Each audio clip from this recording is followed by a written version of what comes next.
तो आज हमने डिस्कस किया बनावट के आधार पर शब्द के कितने भेद होते हैं, 3 भेद, रूढ़, यौगिक और योग रूढ़। वैसे शब्द जो जिनके खंड करने पे उनके अर्थ नहीं बदलते हैं, जो परंपरा से किसी व्यक्ति, स्थान, वस्तु, प्राणी के लिए प्रयोग होते चले आ रहे हैं, उसको रूढ़ शब्द कहते हैं। जैसे दाल, घर, जल, इनको अगर खंडित करोगे, 2 पार्ट में ब्रेक करोगे तो इसका कोई मीनिंग नहीं निकलेगा। ठीक है। सेकंड हमने पढ़ा यौगिक शब्द के बारे में। यौगिक ऐसे शब्द होते हैं जो 2 शब्दों के मेल से बनते हैं, उनको खंडित करने पे भी उनके अर्थ निकलते हैं। ठीक है, उनको यौगिक शब्द कहते हैं। इन शब्दों का रचना उपसर्ग, प्रत्यय, संधि तथा समास के द्वारा होता है। ये समाज नहीं है भाई, ये समास है। ठीक है, यहाँ पे समास है, सही कर लेना।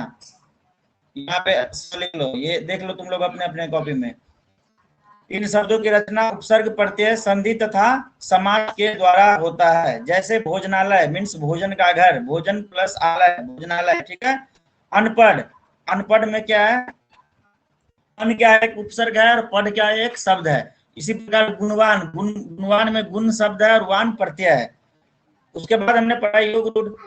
जिन शब्दों का कुछ शब्द ऐसे होते हैं जिसका अर्थ रूढ़ हो गया है तथा वे व्यक्ति विशेष या वस्तु के लिए प्रयोग किए जाते हैं, उन्हें योग रूढ़ कहते हैं। जैसे चारपाई, 4 + 5। ठीक है, मतलब 4 पांव वाले क्या होता है, खाट होता है, तो ये योग रूढ़ हुआ। पंकज, पंकज का मतलब होता है पंख प्लस अज या पंख प्लस जौ भी कहीं कहीं पे देखने को मिलेगा। तो पंख मीन्स कीचड़, जौ मीन्स जन्मा मीन्स कमल। जिनका जन्म कीचड़ से हुआ है उसको क्या बोलते हैं, कमल बोलते हैं। तो ये भी योग रूढ़ शब्द है। नाम से पता नहीं चलेगा। ठीक है, ऐसे शब्द के नाम से पता नहीं चलेगा। पंकज लग रहा है कोई लड़का का नाम है, ठीक है, पर इसका मतलब होता है कमल, क्योंकि इसमें 2 वर्ड छुपे हुए हैं। उसके बाद हमने पढ़ा प्रयोग के आधार पे शब्द के भेद। प्रयोग के आधार पे शब्द के 2 भेद होते हैं। क्या करते हैं हम, कभी कभी जो शब्द होते हैं उनका जो प्रयोग कर लेते हैं, लिखकर या बोलकर भी, और कभी कभी क्या करते हैं उनमें कुछ ना कुछ चेंजेस कर देते हैं।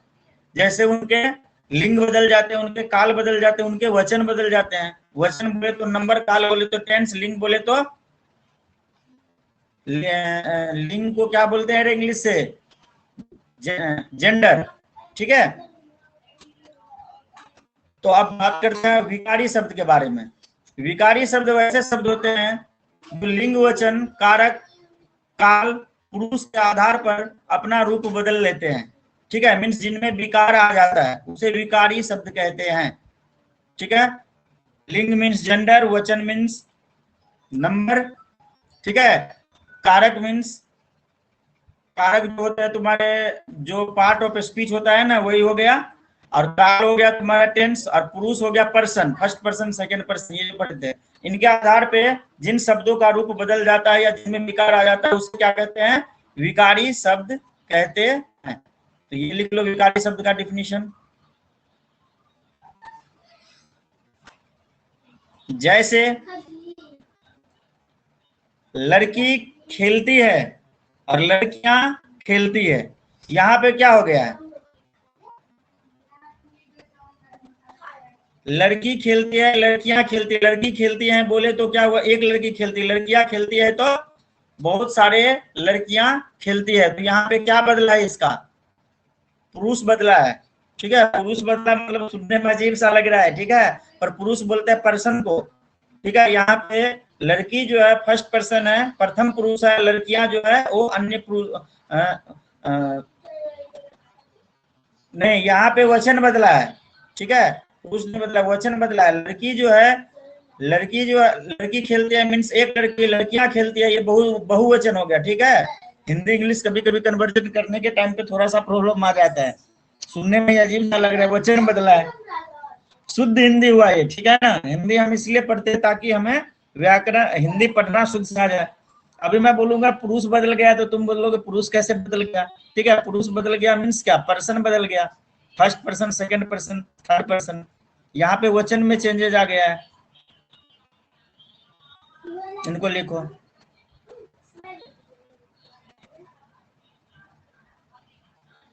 विकारी शब्द सबको समझ में आ गया, हाँ बोलो। हाँ सर। हाँ सर। यहाँ पे वचन बदल गया है। लड़की एक वचन में था, लड़कियां बहुवचन, जिसको सिंगुलर और प्लूरल तुम बोलते थे।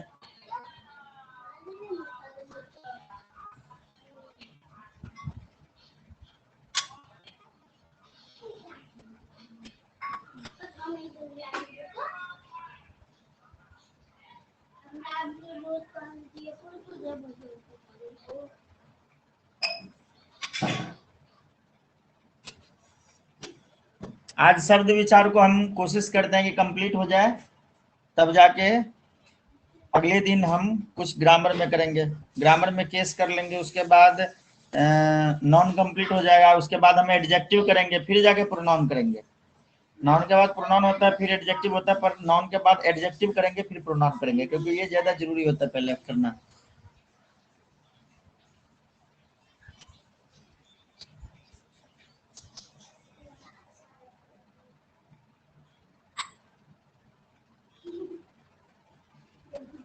लिख लिया? सभी ने लिख लिया? अच्छा लिखो।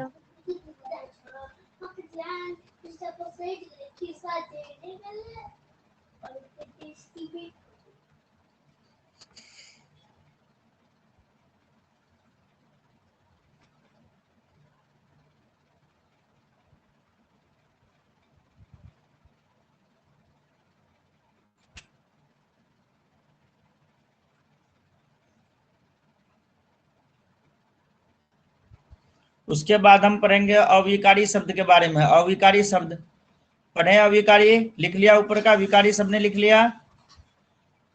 Yes sir. किसी का बाकी है?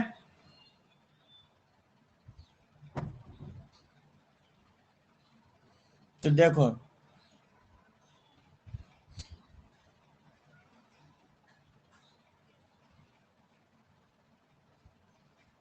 अभी देखो यहाँ पे विकारी शब्द के अंदर एक चीज यहाँ पे लिखा नहीं है, तुम लोग सुन लो, हो सके तो लिख भी लेना।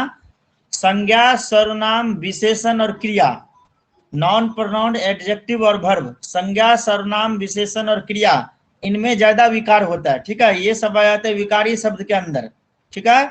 और अविकारी के अंदर आएगा तुम्हारा क्रिया विशेषण, समुच्चय बोधक, विस्मयादि बोधक और संबंध बोधक, मीन्स एडवर्ब, प्रीपोजिशन, कंजक्शन और इंटरजेक्शन, ये सब आ जाएंगे अविकारी के अंदर, ठीक है। ये बात याद रहेगा ना सभी को?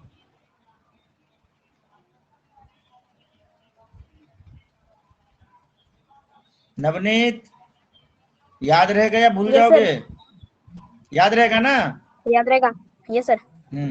तो अविकारी शब्द में क्या होता है? लिंग, वचन, पुरुष, कारक आदि के आधार पर शब्दों के रूप नहीं बदलते हैं, यानी जिनमें कोई परिवर्तन नहीं आता है, उन्हें अविकारी शब्द कहते हैं।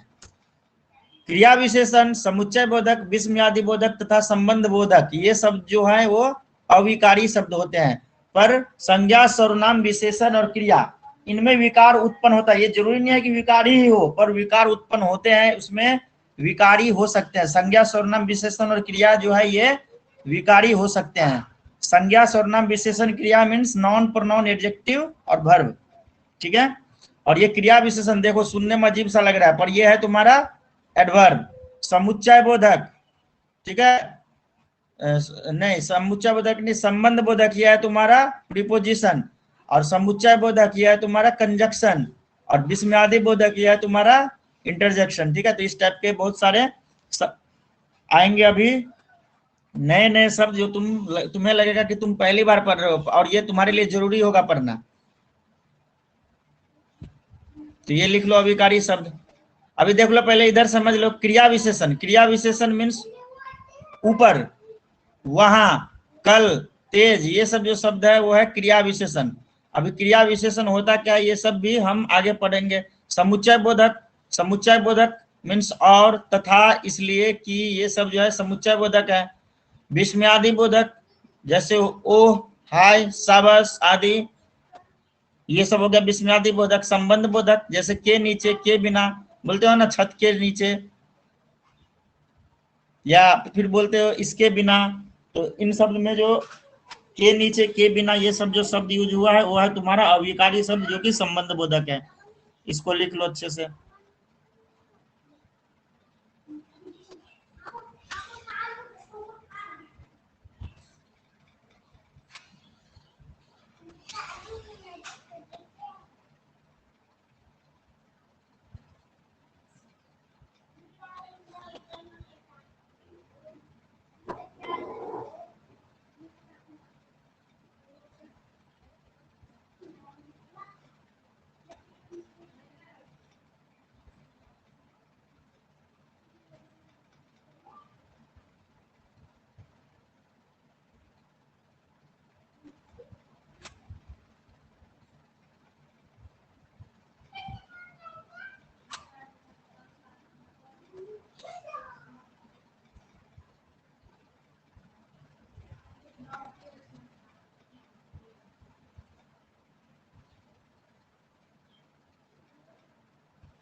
लिख लिया सबने? सर थोड़ा सा बाकी है। अच्छा लिखो।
हो गया? लिख लिया तुम लोगों ने? Yes sir.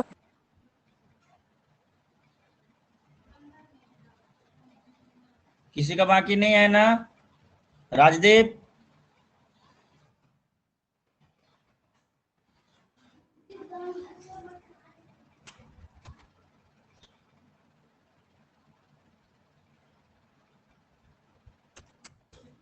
अब हम पढ़ेंगे अर्थ के आधार पे शब्द के भेद। ठीक है? अर्थ के आधार पे जो शब्द के भेद होते हैं वो 6 भेद होते हैं। एकार्थी शब्द, अनेकार्थी शब्द, पर्यायवाची शब्द। पर्यायवाची शब्द तुम लोग पहले पढ़ते थे ना स्कूल में, 1-2 क्लास में थे तो बस सुनते थे पर्यायवाची शब्द, लेकिन ये आए कहां से ये पता नहीं होता था। विलोम शब्द ये सब पढ़े थे ना तुम लोग हिंदी में रे? Yes sir. Yes sir. और एक होता है श्रुति संभिनार्थक शब्द, ये तुमने नहीं पढ़ा होगा। ठीक है? श्रुति संभिनार्थक शब्द जैसे कुछ ऐसे शब्द होते हैं जो सुनने में सेम सेम होते हैं पर मीनिंग अलग अलग होते हैं, उनको बोलते हैं श्रुति संभिनार्थक शब्द। ठीक है? और एक है अनेक शब्दों के एक शब्द। तो ये इतने 6 भेद इनके होते हैं। ये तुम लिखना चाहो तो लिख लो, ये उतना इम्पोर्टेंट नहीं है, ये बस नॉलेज के लिए जरूरी है कि तुम्हें आना चाहिए। ये एग्जाम में डायरेक्ट डिफिनीशन के थ्रू नहीं पूछे जा सकते हैं। ठीक है?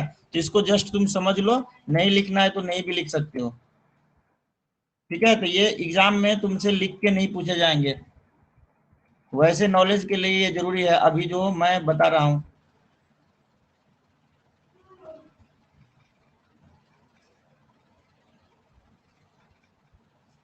एक सेकंड रुको, इसको समझा देता हूं मैं पहले अच्छे से, फिर तुम लोग लिखना।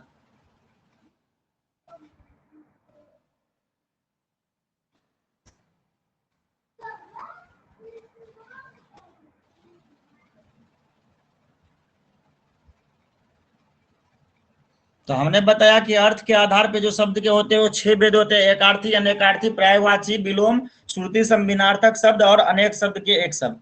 ठीक है? तो अब हम बात करते हैं एकार्थी शब्द का। ठीक है? 1 नंबर पे एकार्थी, पहले समझ लो अच्छे से फिर लिखना आराम से। ठीक है? एकार्थी शब्द जो होते हैं, जिन शब्दों का केवल एक ही अर्थ होता है उसे एकार्थक शब्द भी कहते हैं या एकार्थी शब्द कहते हैं। ठीक है? जैसे मित्र, पहाड़, नदी इत्यादि, ये सब जो है वो सब एकार्थी शब्द हो गए। अनेकार्थक शब्द जो होता है जिसको अनेक, जिनके एक से अधिक अर्थ होते हैं। ठीक है? जैसे पत्र, पत्ता, चिट्ठी, भेद, रहस्य, ठीक है, भेद को रहस्य भी बोलते हैं, पत्र को पत्ता भी बोलते हैं, चिट्ठी भी बोलते हैं, ठीक है। इसी प्रकार घट को घड़ा भी बोलते हैं।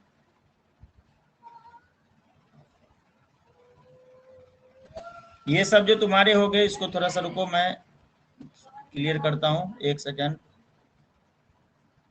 क्या हो गया, तुम मिट क्यों नहीं रहा?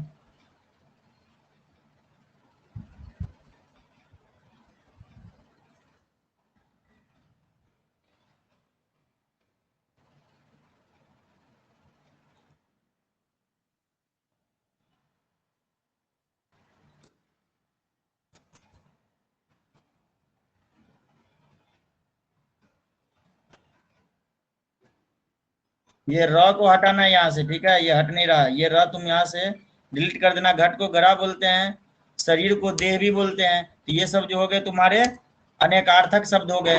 भेद को रहस्य, पत्र को पत्ता, चिट्ठी, चिट्ठी चिट्ठी को भी पत्र बोलते हैं। तो ये सब इनके अनेक मीनिंग होते हैं, तो हो गया अनेकार्थक शब्द। थर्ड है तुम्हारा पर्यायवाची शब्द। पर्यायवाची शब्द ऐसे शब्द होते हैं जिनके मीनिंग सेम सेम होते हैं। ये सब लिखने की जरूरत नहीं है, जस्ट समझ लो। जैसे दिवस, दिवस को वासर भी बोलते हैं, वार भी बोलते हैं, दिन भी बोलते हैं, अन्न भी बोलते हैं, ठीक है। तो ये हो गया तुम्हारा दिवस। इसी प्रकार तन, तन जो है इनके पर्यायवाची शब्द हो जाएंगे काया, शरीर, वपु, वदन, ठीक है, गात इत्यादि। इसी प्रकार विलोम शब्द, ठीक है, जो अभी तक हमने पढ़ा, दो पढ़ लिया हमने। एकार्थी शब्द जिनके एक ही मतलब हो, अनेकार्थी शब्द मतलब जिनके एक से ज्यादा मीनिंग मीन्स 2-3 मीनिंग हो। पर्यायवाची शब्द, पर्यायवाची शब्द तुम्हें पता है कि उसके सेम सेम वाले, ठीक है। और विलोम शब्द ये भी तुमने पढ़ा हुआ है बचपन से कि एक दूसरे के विपरीत। जैसे आय का क्या हो जाएगा, व्यय हो जाएगा, ठीक है। वरदान का विलोम शब्द क्या हो जाएगा, अभिशाप हो जाएगा। एकता का क्या हो जाएगा, अनेकता हो जाएगा। तो ये सब जो है एक दूसरे के विपरीत अर्थ को प्रकट करते हैं, तो इनको बोलेंगे विलोम शब्द। समझ आ रहा है सभी बच्चों को ये? हाँ बोलो। हाँ, ये लिखना नहीं है, ये बस समझना है, ठीक है। ये समझ के दिमाग में सेट करके रख लेना है कि ये ऐसा होता है। अभी तुम यहाँ पे कुछ नया नया सीखोगे, श्रुति संभिनार्थक शब्द।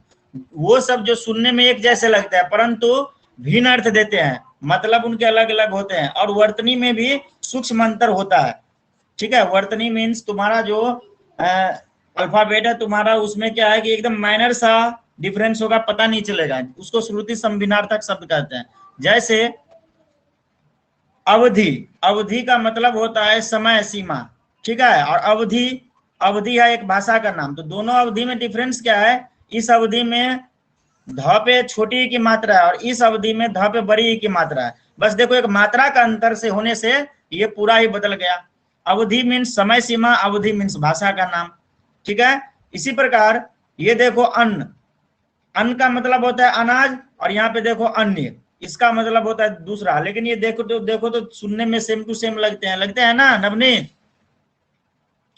श्वेता, पूर्वा, सुन रहे हो?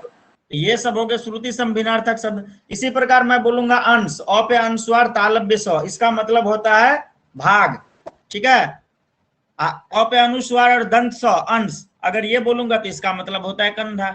तो देखो दोनों अंश ही है, एक में तालव्य स है और एक में दंत स है। तो एक का मतलब हो गया भाग और एक का मतलब हो गया कंधा, तो दोनों बदल जाते हैं। तो इसी प्रकार टोटल श्रुति संभिनार्थक शब्द जो है, जो तुम्हें व्याकरण के बुक में देखने को मिलेंगे, हिंदी भाषा में टोटल 120 श्रुति संभिनार्थक शब्द है। 120 मीन्स 122 जा कितने हो गए, 240 वर्ड ऐसे है जो सुनने में एक जैसे लगते हैं।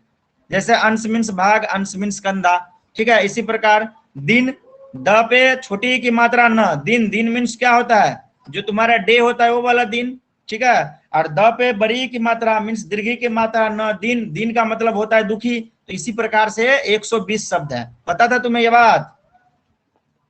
तो ये जो तुम सेंटर पे आओगे तो मैं तुम्हें बुक दिखाऊंगा और उसमें दिखाऊंगा कि कितने ऐसे शब्द है, ठीक है। तो ये हो गया श्रुति संभिनार्थक शब्द। इसी प्रकार एक होता है अनेक शब्द के लिए एक शब्द, जिन शब्दों का प्रयोग वाक्यांश अथवा अनेक शब्दों के स्थान पर किया जाता है वे वाक्यांशों के लिए एक शब्द अथवा अनेक शब्दों के लिए एक शब्द कहलाते हैं। जैसे भगवान विष्णु के उपासक, तो उसको एक शब्द में तुम बोल देगा वैष्णव। वैष्णव का मतलब होता है भगवान विष्णु के उपासक। तो देखो अनेक शब्द थे यहाँ पे, कितने टोटल शब्द है? 4 शब्द है। इन चारों शब्द को मिला के तूने एक शब्द बोल दिया वैष्णव। वैष्णव बोला मीन्स भगवान विष्णु के उपासक। इसी प्रकार जिसे कभी बुढ़ापा न आए उसको क्या बोलते हैं? अजर। तो ये सब हो गए एक शब्द के अनेक शब्द। समझ में आया ये सब तुम्हें? Yes sir. हाँ सर। हाँ, तो इसके साथ ही तुम्हारा जो शब्द विचार था, शब्द विचार में देखो मैंने 4 प्रकार से जो पढ़ाए थे, ये सबके लिए जरूरी था। बाकी जो 5वां वाला टाइप बताया वो क्लास 8 के लिए जरूरी था। और ये जो अभी हमने बहुत सारे 6 प्रकार से बताए वो जरूरी नहीं है, जस्ट ये समझना था, इसलिए हमने ये लिखवाया नहीं। ठीक है, तुम्हें लिखना तो नहीं है ना किसी को? ये लिखने का चीज नहीं था, ये जस्ट समझना था। याद रहेगा ना या भूल जाओगे? ये सर याद रहेगा ना? हाँ, तो आज हम इतना तो याद मतलब रहेगा। ये जो अपना व्याकरण के जो शब्द विचार थे, हिंदी व्याकरण का सेकंड चैप्टर, पहला चैप्टर था वर्ण विचार, दूसरा चैप्टर था शब्द विचार। तो शब्द विचार पूरी तरह से कंप्लीट हो गया। तो अब अगले क्लास में जब हम पढ़ेंगे तो इंग्लिश ग्रामर या फिर व्याकरण अगर पढ़ोगे तो अगले क्लास में वाक्य विचार शुरू होगा, ग्रामर पढ़ोगे तो केस शुरू होगा। तो ग्रामर मेरे ख्याल से ज्यादा सही होगा, अगले क्लास में हम ग्रामर पढ़ लेंगे। तो आज का क्लास हम इतना पे खत्म करते हैं। जय हिंद। अगले दिन से तुम लोग का जो टाइम टेबल था वो वैसे चलेगा, सेंटर पे आना है पढ़ने के लिए। नेक्स्ट डे से, मंडे से जिसका जो टाइम टेबल था, मंडे ट्यूसडे जो भी था, वो रेगुलर टाइम टेबल पे सेंटर पे आओगे पढ़ने में। Okay sir.